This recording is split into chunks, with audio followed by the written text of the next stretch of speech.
Now, if you are enjoying my channel, then please press the subscribe button to show your appreciation. Thank you.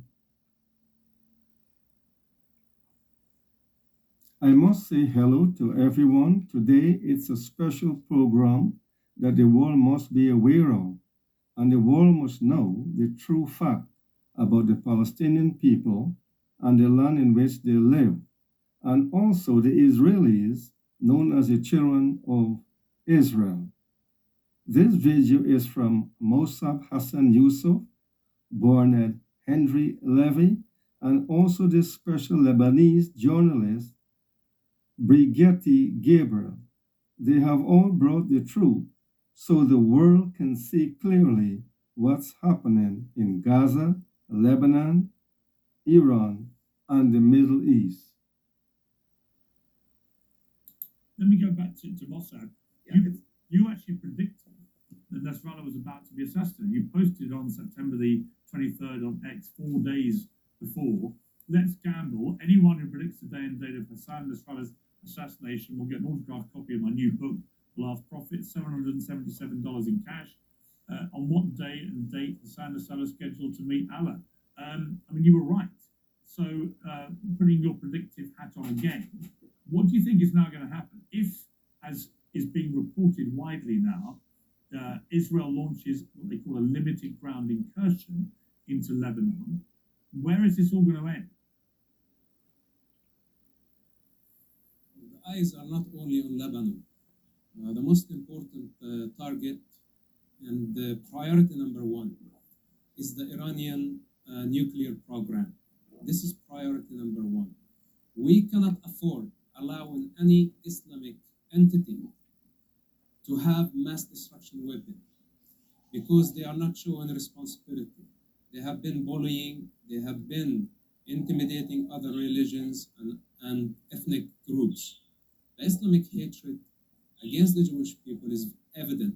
And of course, many people can hide behind the Palestine as a device to express their anti-Semitism, to inflict pain on the Jewish people after they suffered a genocide on October 7, which, by the way, by the definition, the only genocide was committed is on October 7. What's happening in Gaza is not a genocide, it's collateral damage. It's the use of human shields that has been justified by Omar and many advocates on behalf of Palestine who think that the use of human shields and kidnapping people and raping and looting and the calls for annihilating of the human race is a form of resistance. This is the, you shut up. You shut up, it's my turn now. Yeah, so now, by all means, the thing is, they invert the narrative. They invert the narrative. Every time they suffer a defeat, they call it a genocide. And we say, no, there is a big difference between defeat and a genocide. You started this war and you killed Jewish people on October 7 by the name of Allah, not by the name of Palestine. Then the entire Muslim world backed Hamas in a global offensive against the Jewish people, a small minority that is resilient to time, with overwhelming evidence in relationship to the land, the only indigenous people to the land who did not oppose allowing the Arabs to stay in the state of Israel. This is why we have 2 million Arabs in Israel. So now, to accuse Israel of ethnic cleansing, Israel was to accuse Israel of genocide, while you are the perpetrator. You are the perpetrator. Why are you interrupting me? I listened to your false narrative all the way until the end. No. So this is the time to sit down and listen. Carry on. Sit down and listen. Carry on So this is your mastery, inverting the narrative. This is what you do best. You are the perpetrator, then suddenly you become the victim. And I tell you something, Iran will be punished. Everyone who's standing behind terrorism, Hamas is a terrorist organization designated as a terrorist organization in the United States. You cannot be American and supportive of Hamas. You say you're not a big fan of Hamas, but you are a big fan of Hassan Nasrallah. Hassan Nasrallah killed many Americans, hundreds of Americans. Hassan Nasrallah is a criminal, Ayatollah is a criminal, and whether you come by the name of Allah or by the name of religion, it doesn't matter. Justice must be delivered. What happened on October 7 is not about how many Jews were killed. We cannot agree to that. Nobody in the free world would agree on Hamas aggression that was documented by their own cameras. And of course, we will have to go after them. Otherwise, if I to listen to you, Earth will be corrupted. If I to just follow your logic that the war started before in 1948, the war started 1400 years ago. Your mosque in Jerusalem is built on the top of the Jewish temple. You go below the mosque and we have all the evidence. You don't have the right to delegitimize Israel as a nation. It's against facts, it's against the Bible, it's against history. You cannot rewrite the history by keep inverting and spreading false narrative. Okay. Listen, You're going nowhere. All right, Israel Mosab, is thank going you. nowhere. Okay. And you need to have the legitimacy first. Okay. You must have the Thank you, Mosab. legitimacy as a All right. Palestinian. All right, You need Omar, to prove finally to and the very world that quickly, you are but legitimate I've got to first wrap this up, guys. before I've you got to try wrap this to up. delegitimize I just want to Israel. ask Omar. Hello, I'm Brigitte Gabrielle. I got into a debate with a friend over the weekend about ethnic cleansing of Palestinians by Israel. This is the new hot buzzword being pushed by Palestinians and terrorist sympathizers, and good-hearted Americans and Westerners are falling for this lie because they don't know any better. So let me set the record straight. When Israel was created in 1948, many Jews lived in Arabic countries as citizens. The Jewish population in Morocco, for example, in 1948 was about 265,000 people. Today, it's about 2,000. In Algeria in 1948, Jews were about 140,000. Today, only about 50 are still there. In Tunisia in 1948, Jews were about 150,000. Today, only 50 left. In Libya in 1948, 38,000 Jews lived there. Today, not even one. In Egypt in 1948, about 75,000 Jewish people lived there. Today, only 40 are left. In Yemen in 1948, 55,000 Jews lived there. Today, about 50 left. In Iraq in 1948, 150,000 Jews lived there. Today, only 7 remain. In Syria in 1948, about 40,000 Jews lived there. Today, there are 0 Jews living in Syria. In Lebanon, my country of birth, in 1948, there were about 20,000 Jews living there. Today, only 100 remain, and I am shocked we have 100. So if there is any ethnic cleansing people should be enraged about, it's the ethnic cleansing of Jews from all Arab lands. Meanwhile, let's look at the Arab population in Israel. In 1948, the Arabic population in Israel was 156,000. Today, the Arab population in Israel is 2,178,000 people. The Arabic population in Israel increased by 1,296.15%. And you are talking to me about ethnic cleansing? Cut the baloney. The real ethnic cleansing in the Middle East is the ethnic cleansing of Jews by Arabs, whose numbers decreased by 99.83%, which is almost 100%. That's the ethnic cleansing everyone should be talking about. Thank you for finding the time to listen. I see many members absent, unfortunately. I thought this would be a great opportunity to share first-hand experience, and most importantly, I'm nothing but eyewitness. And it looks like many people want to decide on behalf of the children in the Middle East without listening to the children, without listening to a child of that conflict. It's not important to have someone who have lived it, to provide first-hand experience and information, so when they make their decisions on our behalf, on behalf of the children in the Middle East, they don't make mistake. For example, by funding criminals for decades from the public money that has been advancing terrorism and chaos that brought us to this low point of destruction and barbarism. And of course, none of them would take responsibility. They want to sit in comfort and decide on behalf of this generation and the next generations. It's not important for them to come and take a seat for half an hour and listen. But what can we do? This is part of this war, a war of narratives. And there is only one truth.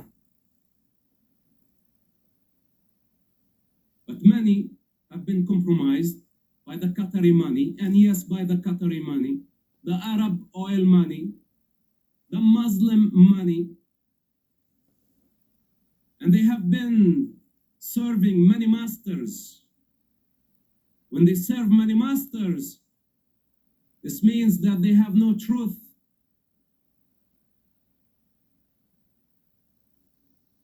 I was born back in 1978. I was only 10 years old when the first Palestinian Intifada started. My father was one of the founders of Hamas. And my family taught me that I was Palestinian. But they never said why I was Palestinian.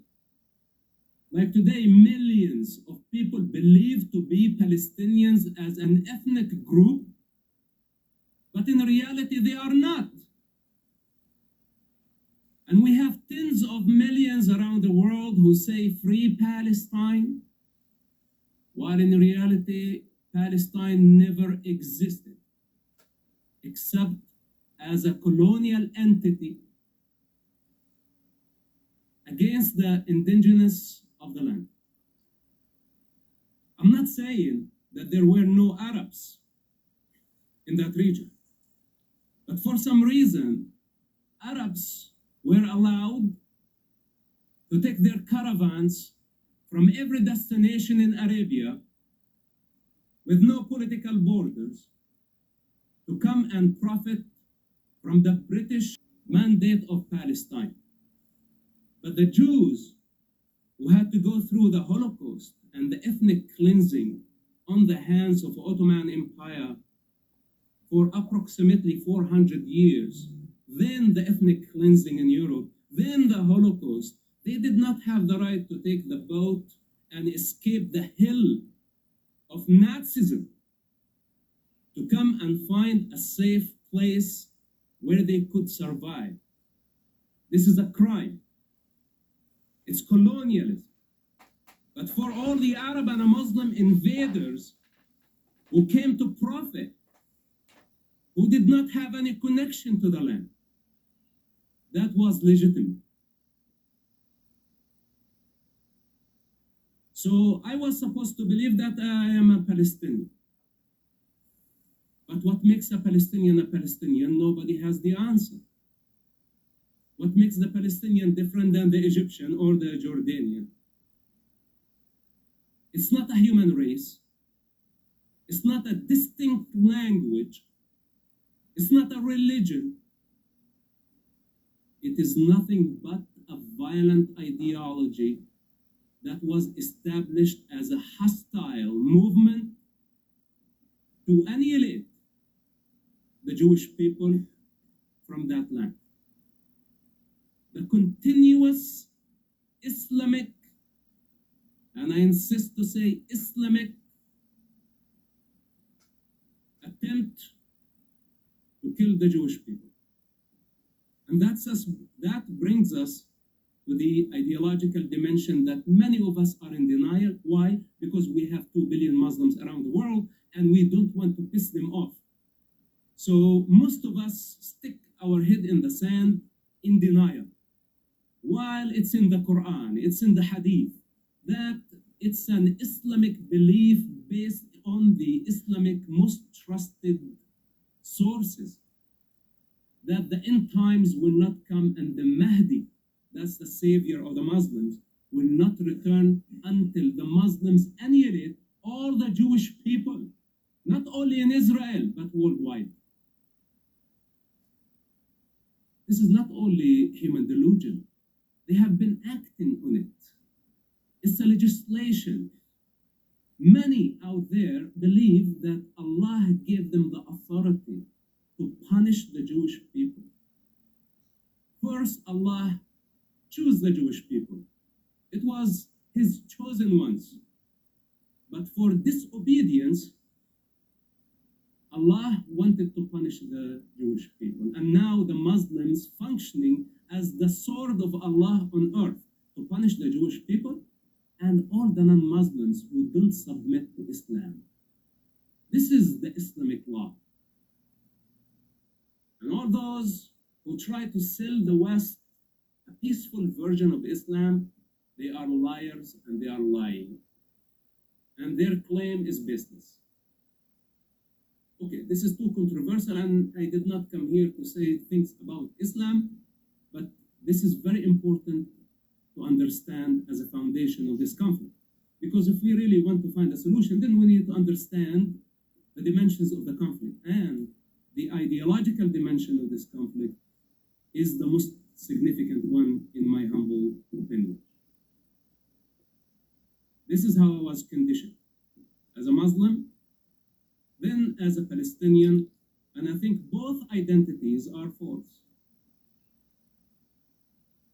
They stole our individuality as children. We were born free, children of earth, children of the divine. And they gave us false identity. They said, you're a Palestinian now. Fight for this identity. It's so important to you. And who created this? A con artist from Egypt, born in Egypt, with an Egypt accent. His name Yasser Arafat, a global terrorist who wanted to globalize the Intifada and hijack commercial airplanes and blow up athletes at Munich Olympics. And we can go on and on of the Palestinian global terrorism as a mean for political and financial gain. He never been there. No evidence. With the Egyptian birth certificate. And this is the father of the Palestinian revolution. The most corrupt revolution on earth that does not have concern towards the Arab or the Jewish children in that region. Please notice, my ethnicity is not Palestinian. We are Arabs of Judea and Samaria. That's an ethnic group. This is ethnicity. But Yasser Arafat did not want us to go to school. This is why, when the first Palestinian Intifada started back in 1987, the masked men used to come to our school and ask us to leave, to go to the checkpoints and throw stones at the Israeli army. Because for Yasser Arafat, it was very clever to pay a handful of masked men, we didn't know who they were, to come to school and send children to the checkpoints to get shot, or at least to confront an Israeli tank with a rock.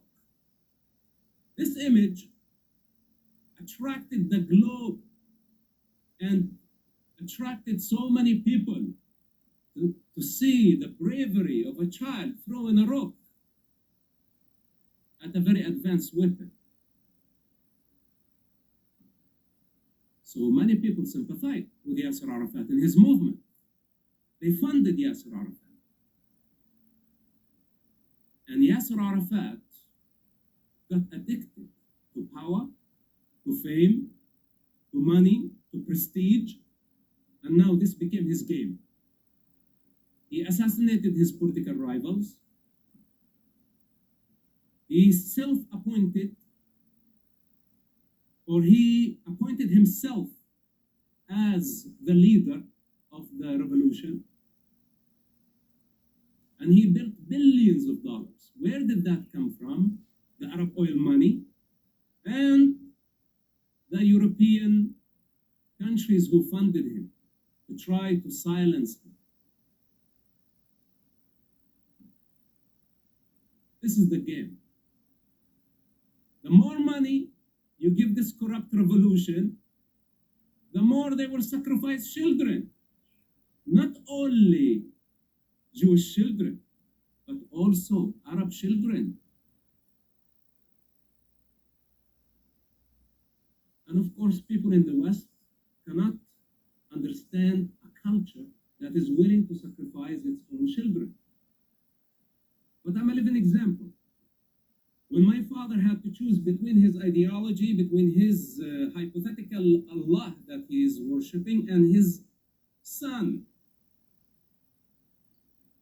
he chose the cause to maintain and protect his public image that he has invested more than 60 years in falsehood, false identity of a Palestinian, of an Islamist. This is not who I am, and it's a choice to know my roots as a child of the divine, as a child of the universe, as a child of earth. That today I choose the highest interest of humanity, not the interest of the tribe. That this is Palestinian, etc. Who cares? And how many children are they willing to sacrifice for this sick ideology? And today we have so many sellouts in the West who scream out loud, free, free Palestine, forsaking the hostages. Naturally, when we have a hostage situation, humanity should get united to say free the hostages, the most logical thing. They represent all of us. They're just civilians that they have been kidnapped from their backyards, from their living rooms. Infants, children, elders, Holocaust survivors, mostly farmers from a liberal community that actually believed in coexistence and peace. And the entire world suddenly got united behind a concept. They choose a concept over humanity. It's so obvious that our crisis is bring the hostages and save the children from those who have hijacked the entire society and who be trapped one of the most populated areas in the Middle East to kill civilians for political and financial gain. But for some reason, many of us are confused, and we have been choosing an ideology, a concept over humanity. And of course, they have been posing as they have the higher moral ground. They all speak on behalf of the children, of the victims of this conflict. Well, how can you be speaking on behalf of the children, but in the meantime, you haven't condemned Hamas? On one hand, they support the resistance. They claim that this is a legitimate resistance against occupation. But we tell them there was never Palestine. It was never as a country. It's not a people. And if there is no such thing, how can it be occupation? Usually you occupy something that is a country, that is an ethnic group, that is a nation. But what, you occupy something in the air, a concept that never existed. In fact, Israel fought against colonialism. They paid in blood the bills, and they earned their independence back in 1948. Only the Jewish people fought against colonialism. And prior to the British, they were the Ottoman Empire, which basically invaded the entire region. And that's it. There is no Palestine in between. A colonial entity that existed from 1918 to 1947 or 1948. That's approximately 25 years of a lifespan. So why the what so-called Palestinians believe that they have they have inherited such entity? Well, the Jewish people also were called Palestinians during that time. All the residents of that region had a Palestinian passport. Druze, Christian, Arabs, Jews, all ethnicities. So what makes now only the Arabs unique to this identity? It's madness. And so many people are believing. So many believers. This is what we are dealing with. So they inverted the narrative. And we don't need to look way back in the past. We can just look into our lifetime. Since October 7th, savages, they broke the fence, they went into peaceful communities, they wiped out more than 20 peaceful communities based on their religion and based on their ethnicity, based on their race. And that's the very definition of a genocide. Genocide is not defined by hit counts. Let's say if we kill more than 5,000 people, this becomes a genocide. No, genocide is defined by why the people have been killed. And the only people who were killed based on their religion and ethnicity are the Jewish people on October 7th. The victims in Gaza, they are not being killed because of their religious or ethnic background. It's a collateral damage because of the lack of responsibility of their government. For all those who claim to say what's happening in Gaza is a genocide based on the head count, they are contradicting the dictionary and the reality. Israel has been doing everything within their ability to minimize the civilian casualty by giving people 2 weeks in advance, revealing the military plans. Evacuate this area while the terrorists evacuate with the civilians, dressed up like women, like civilians. It's very obvious for any person with intelligence to see that the terrorists have been trying to maximize the civilian casualty. Then they did not stop there. They exaggerated and they lied about the statistics.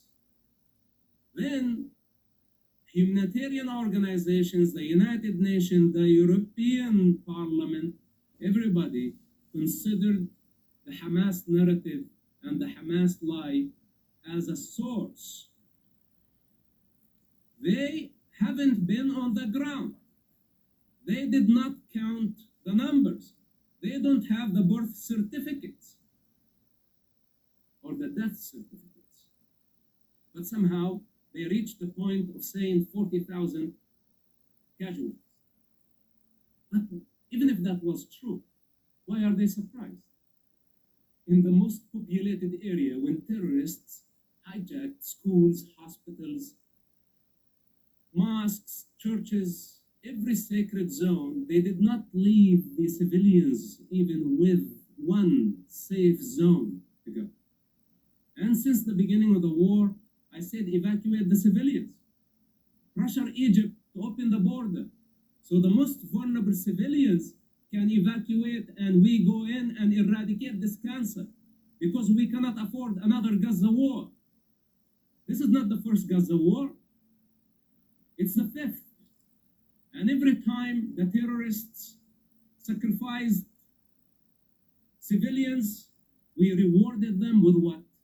With money and power and legitimacy.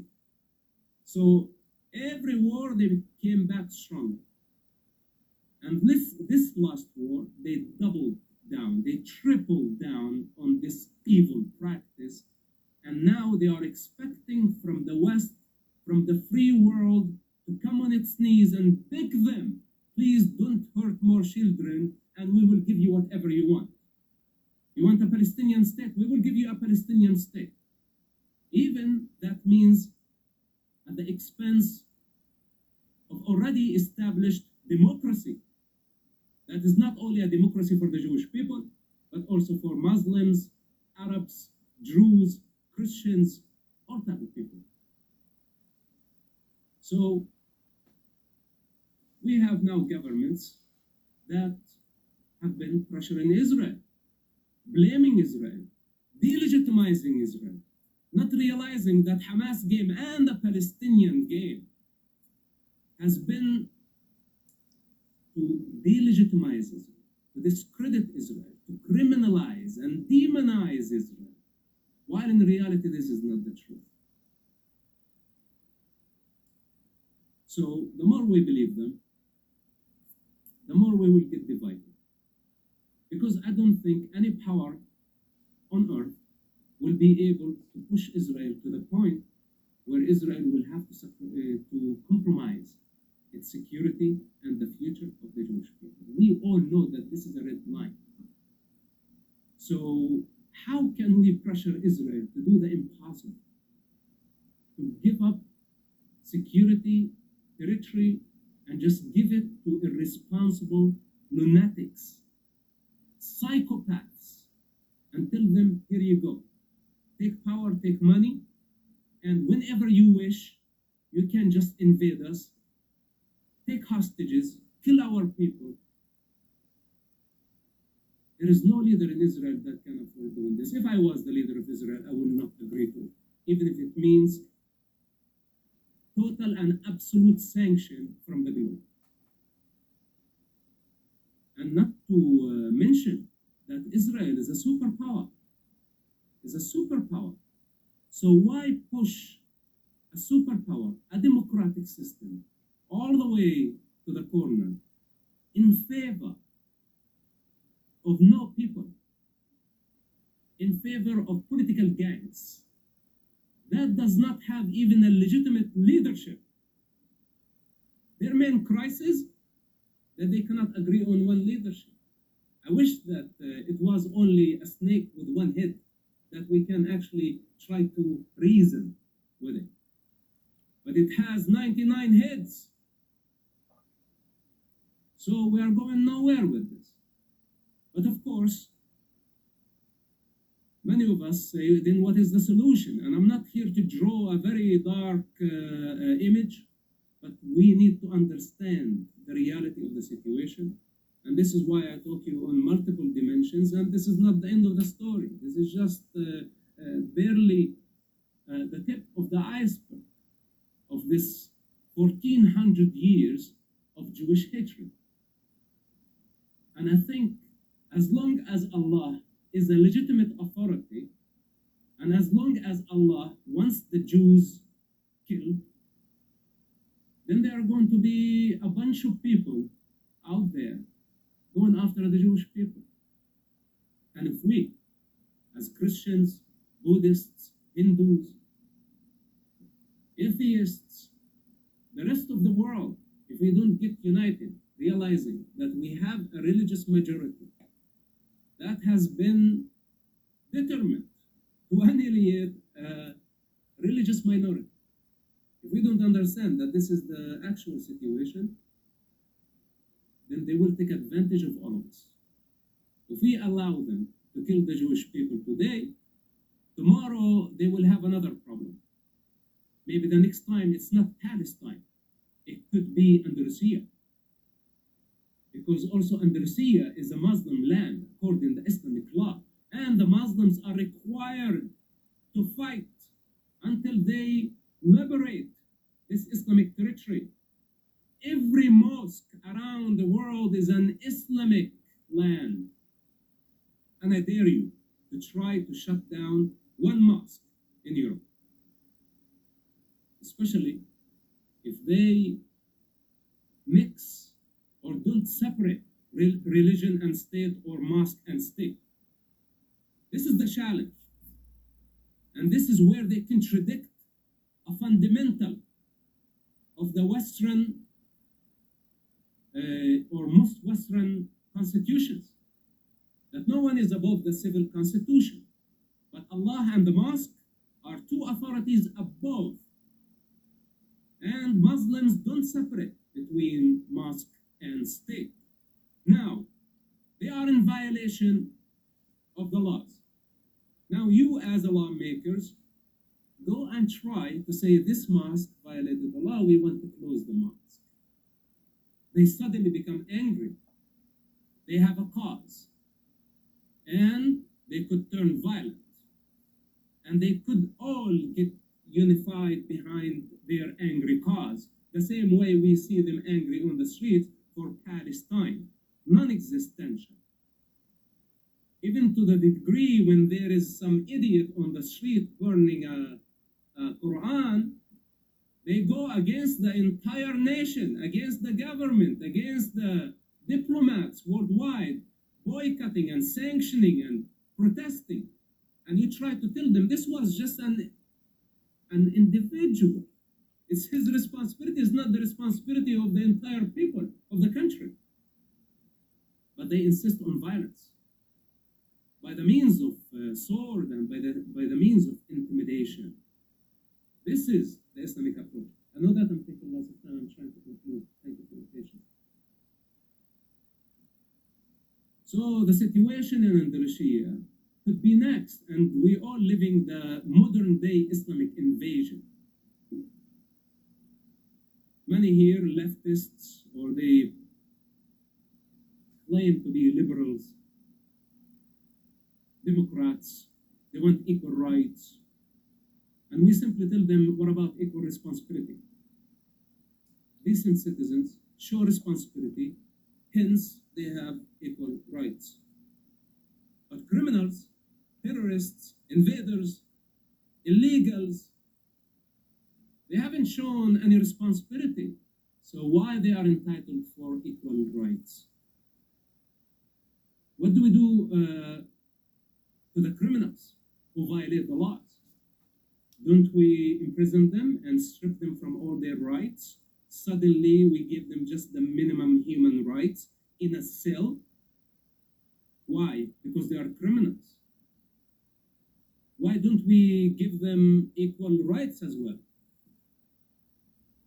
Citizens who show equal responsibility, they are entitled for equal rights. Otherwise, it's a different story. Now, keep in mind, Andalusia and Palestine, they're very similar concepts. If Hamas and Palestinians succeed in pressuring the world to manifest their Palestine, which I don't think is a possibility, then there is going to be another concept, a different name, another angry cause to justify their violence. And I don't want to see this. I say it's their freedom to be Muslims, but keep Islam in Mecca. Keep the mosque in Mecca. Here in the West, I don't want to see the West turning into an Islamic continent. I love diversity. When I come to Europe, I want to feel that it's Europe. And if those who really admire Mecca and worship worshiping the stone, then why don't they just migrate to Mecca? Stay there, where no women rights. Their society does not give women any rights. They are property. And when you cancel half the society, what is a society without women? You kill all the creativity. Then there is sexual repression, and the sexual repression will automatically lead to violence, to terrorism. And this is the psychological connection. Then they are attracted to come to the West. Why? Because they see freedom. Women are free. Hence, the society is free and more healthy. So they come attracted to the freedoms. But then suddenly, they want to turn it into Mecca, where non-Muslims are not allowed to enter the city. I don't want to say, where is their tolerance? Where are the temples? Where are the synagogues? Where are the churches that are in Mecca? But this is too much. Let's say we don't want to give them big responsibility or a big task to manifest. At least we say, why don't you allow the non-Muslims enter the city of Mecca? The signs are so huge on the entrance of Mecca. Say, Muslims and non-Muslims, 2 free ways. This is their approach. This is their tolerance. So, tomorrow they could do the same thing here in Europe and everywhere in the world. So we need to be aware. We need to be aware of the fundamentals of this problem in order for us to provide good solutions. If they want to worship in the mosque, this is okay, but they must separate mosque and state. If they want to worship, they have the freedom for worship, but we don't want to see gatherings, political gatherings by the name of Islam, praying in the thousands, making political statements. They are in violation, immediately in violation. They want to worship, close your door.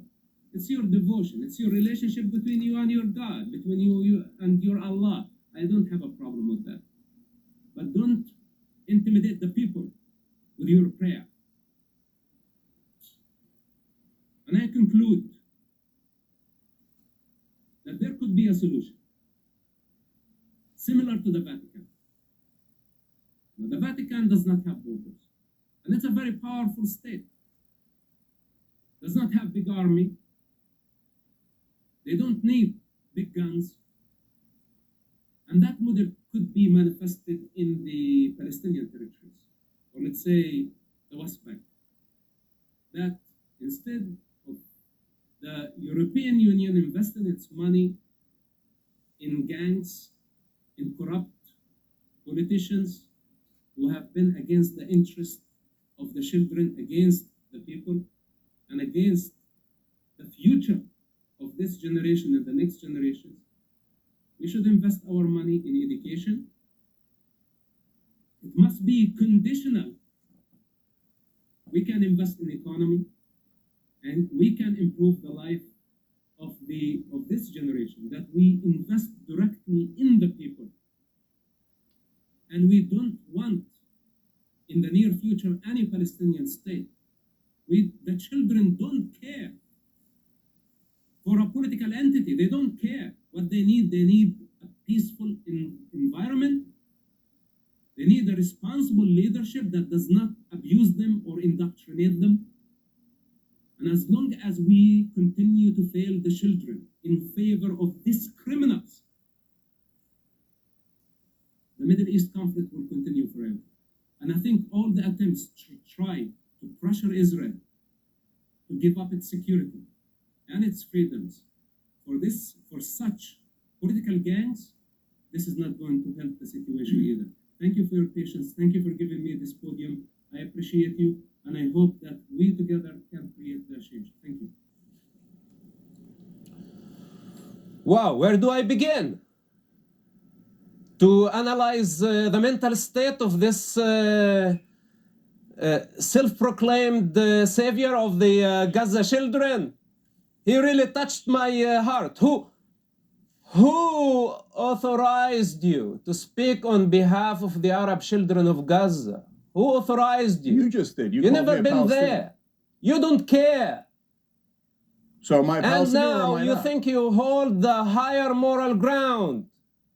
You don't. I do. You're not the savior.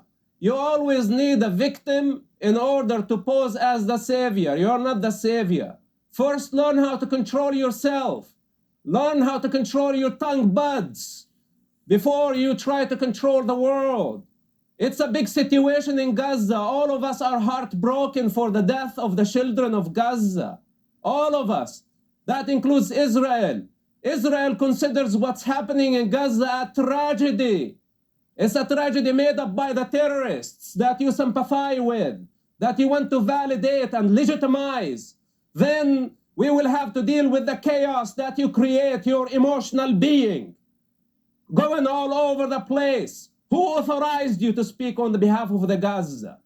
Nobody did. You did. You You self-proclaimed, did. just like Mahmoud Abbas, just like Yasser Arafat, just like all the Palestinians who have been feeding on the pain of the Palestinian children. You are a parasite, a bottom feeder. This is what you are. So before you speak against the Prime Minister of a democracy and accuse him of being a terrorist, you need to look at yourself in the mirror. You have been supporting Hamas and it's recorded against you for eternity. So don't play the game now that your fight is for the children in Gaza. This is not your fight. You know who's fighting for the children of Gaza? The IDF. That is killing Hamas. That is uprooting Hamas so the children of Gaza can have their freedom after 36 years of slavery. Those are the ones who qualify to speak on the topic, not you sitting in your comfort. I mean, And you want to have an opinion about it. All right, This let is me the ask problem Cenk. that we have dealing with scumbags like this. All right, let me. Today, we mark October 7th, the day the world changed. On this day 1 year ago, the line was drawn between barbarism and civilization. The world was marked by those who are able to see clearly what's happening to Jews and those who are blinded by hatred and denial. Those who feel empathy and devastation at the sight of rape, torture, and pure savagery, and those who celebrated such barbarism in elation and joy. In a way, October 7th was worse than 9/11 attacks on America. On 9/11, the attackers' goal was to kill people en masse, and they used planes to do it. The attackers on October 7th looked their victims in the eyes as they tortured them to death. They wore cameras to record every act of torture and used it as a badge of honor, posting it on their website, proud of their savagery. They killed parents in front of their children and babies in front of their parents. They raped women and mutilated their bodies as they were raping them. The stories and images are literally sickening. Even the Nazis did not celebrate the death of their own children in order to kill Jews. On this day, the world was divided between those who stand by evil and help advance it, like all the demonstrators waving Palestinian flags, celebrating the barbaric Palestinian savagery, and those who stand up against it and fight it at all costs. Those who stand up and say, not under my watch. I will stand with Israel. I will defend the Jewish people, and I will not stay silent in the face of such hatred and evil. Arabs hate Israel for everything it represents, not only because of its religious foundation and tradition, but also its achievements. Israel has become one of the most innovative and technologically advanced countries, contributing to the world's improvement in fields from medicine to communications. It is a successful, modern, educated Western society in the midst of a sea of Arabic failure, corruption, backwardness, and ignorance. Israel's success in turning a desolate desert into an oasis blossoming with Western culture and wealth irks its failing neighbors. It is the contrast of everything they are not and cannot be because of their culture, values, and religion that suffocates the individual and drowns out human rights. Palestinian apologists and their sympathizers say this is because of the desperation of the occupation. Nonsense. Throughout history, there have been populations that lived in desperation, and none of them resorted to the intentional targeting and murder of children as an officially practiced and widely praised mode of achieving political ends. Once upon a time, there was a special place in hell for anyone who would intentionally murder a child. Now that place is in the pantheon of Palestinian heroes. Now that behavior is legitimized as armed struggle against Israeli occupation by the United Nations General Assembly, the UN Human Rights Commission, and the European Union.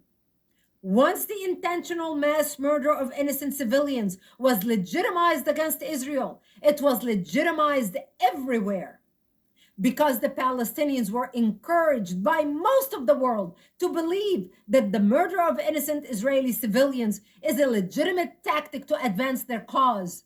The Islamists believe that they may commit mass murder anywhere in the world to advance their holy cause. And as a result, we suffer from a plague of Islamic terrorism on every continent of our planet, authored and perfected by the Palestinians. Israel, today we stand with you. We mourn with you the precious lives lost. We remember the hostages and pray for their release. And I give you my promise to continue standing with you and mobilize millions across the globe to do the same. Together, we stand against hatred and bigotry. Thanks. Thank you, Israel, for doing the world a favor and eliminating the total leadership of Hezbollah, the most lethal terrorist organization in the world today. Israel eliminated those who killed our Marines in Lebanon and committed and organized terrorist attacks on our American interests across the world. Those who America has been looking for decades and unable to find or take out despite the millions of dollars of bounty on their heads. Thank you, Israel, on behalf of Lebanese in Lebanon and around the world, who would never dare come out publicly and thank you. On their behalf, I thank you. I am receiving thousands of messages on my social media from Lebanese rejoicing in and out of Lebanon at the hope that they can take their country back and build it again to be what it once was, Paris of the Middle East, before Hezbollah destroyed it. Hezbollah is a terrorist domestic organization funded by Iran, who is in complete control of Lebanon. Lebanon has not had a president for 2 years because Hezbollah does not want a Christian president in the country. They have terrorized the Lebanese people of all faith, especially the Christians. And before you start commenting on this video saying how much did AIPAC pay you to say this, let me make something very clear. AIPAC has never paid me a dime. They have never even invited me to speak at their conference or any of their meetings. The Israeli government doesn't pay me a dime. I speak out the way I do because of my conviction and my life experience. I remember a time when we lived in peace, Israelis and Lebanese of South Lebanon together. I used to drive my car to work between Lebanon and Israel. I had a home in Israel where I lived in Jerusalem during the week, and I would go back to Lebanon on the weekend to visit my parents in Marjayoun. We had the good fence where many Lebanese went to work in Israel daily. South Lebanon prospered. We used to take our friends visiting from Beirut in their Lebanese cars to Israel and visit Haifa, Tel Aviv, and Jerusalem. Many Lebanese married into Israel and vice versa. We even had a Lebanese consulate in Jerusalem, in Migdalei Megiddo, facing the Knesset, where I spent many evenings in 1984 and 1985. We had hope of peace plans because of the talks between the Lebanese and Israel at the time, until the founding of Hezbollah, where the whole country went downhill. A lot of Lebanese today live in Israel, who were driven out by Hezbollah, fearing for their lives, Christians, Muslims, and Druze.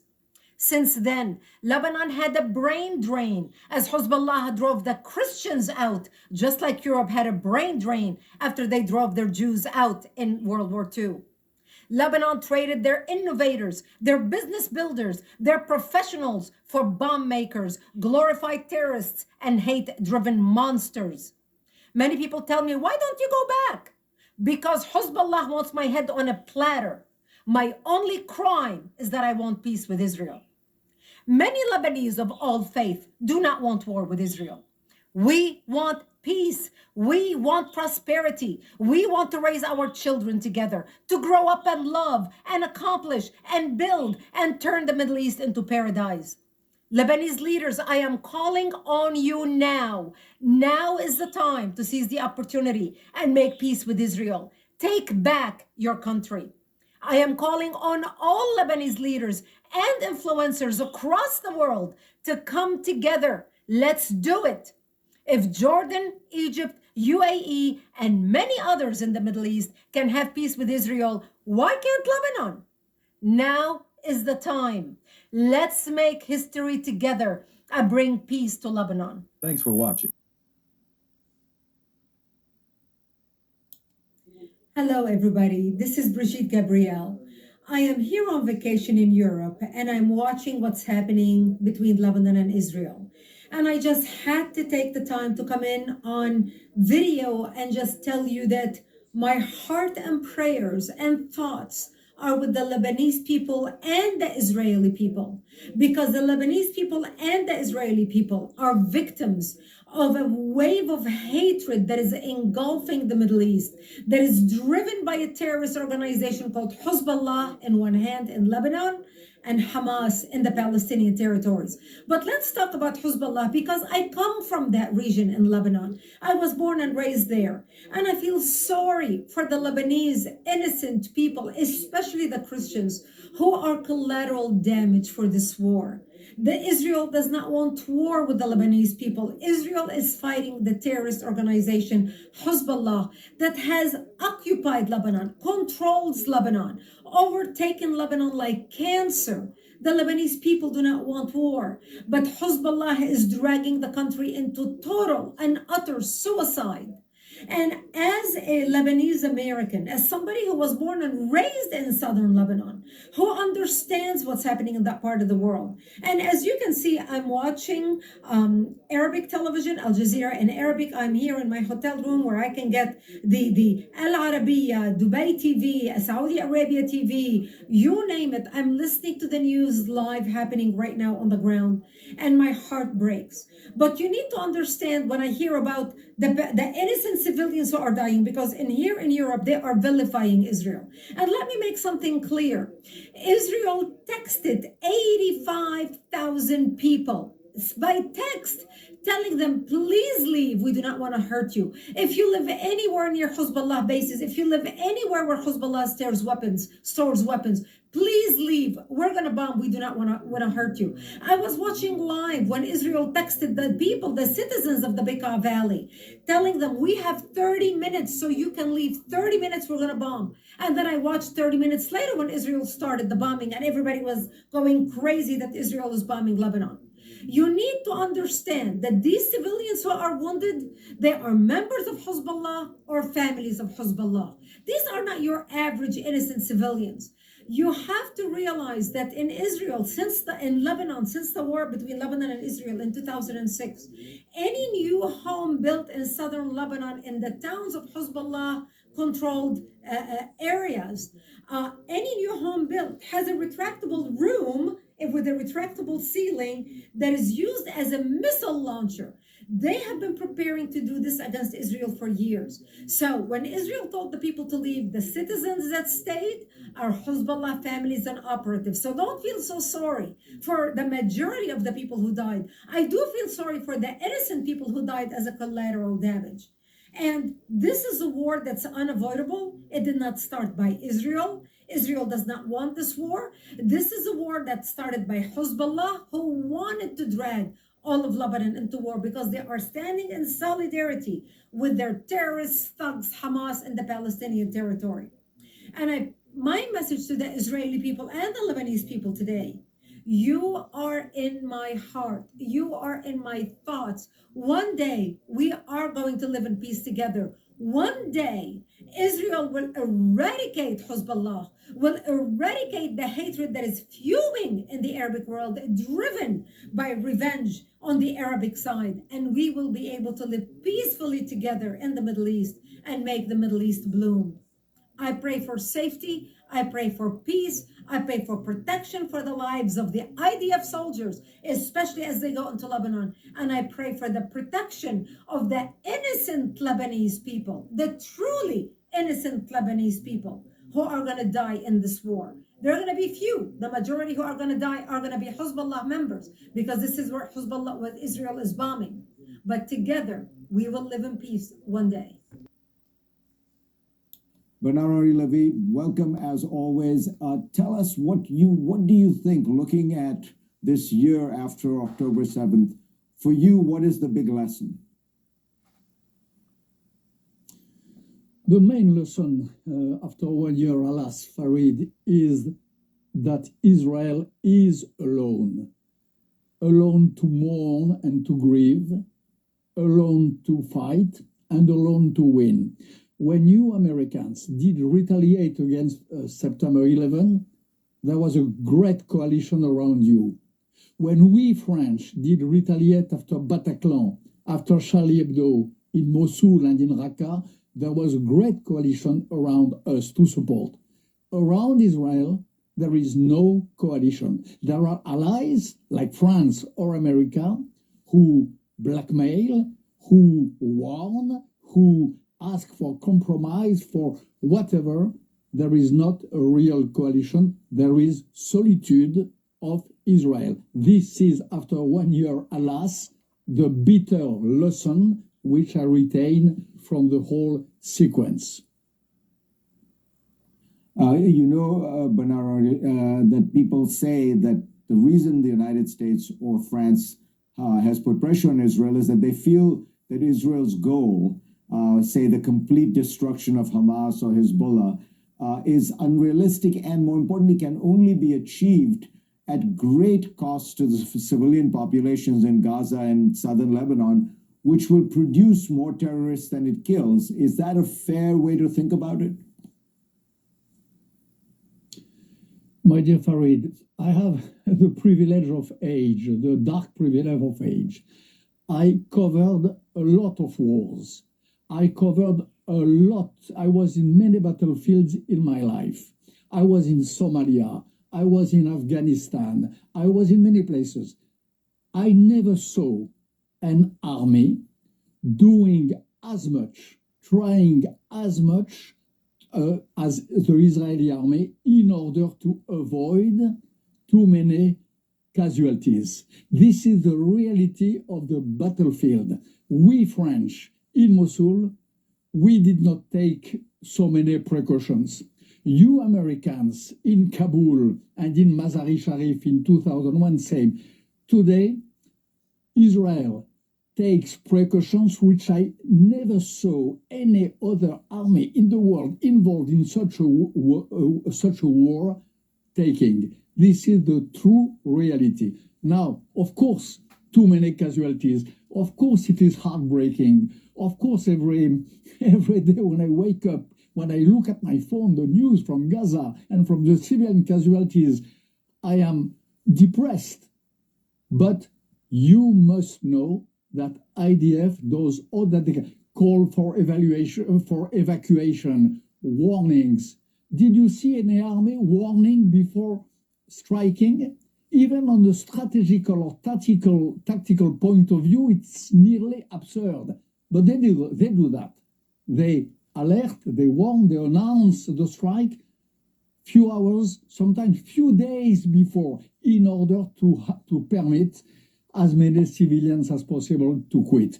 And the Hamas in Gaza and the Hezbollah in Lebanon prevent.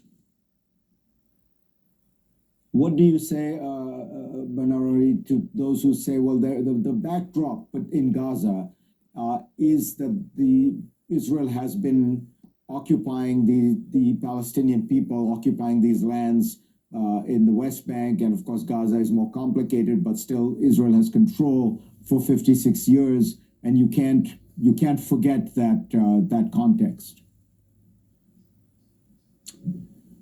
This story of context is one of the biggest bullshit I heard since long. There is no context for what happened in October 7. This extent of savagery, of cruelty, women raped and killed at the same time, families, entire families taken like cattle, like prey, like in antique Roma. There is no context explaining that. No context, number one. Number two, you can say what you can think whatever you want about what happens in the West Bank. Nothing to do with, nothing comparable to Gaza. Gaza was not occupied since 50 years. There was not even a synagogue in Gaza. The blockade by the Israelis of Gaza was for military devices or devices allowing to make military weapons. So no occupation, all that is excuse of crime.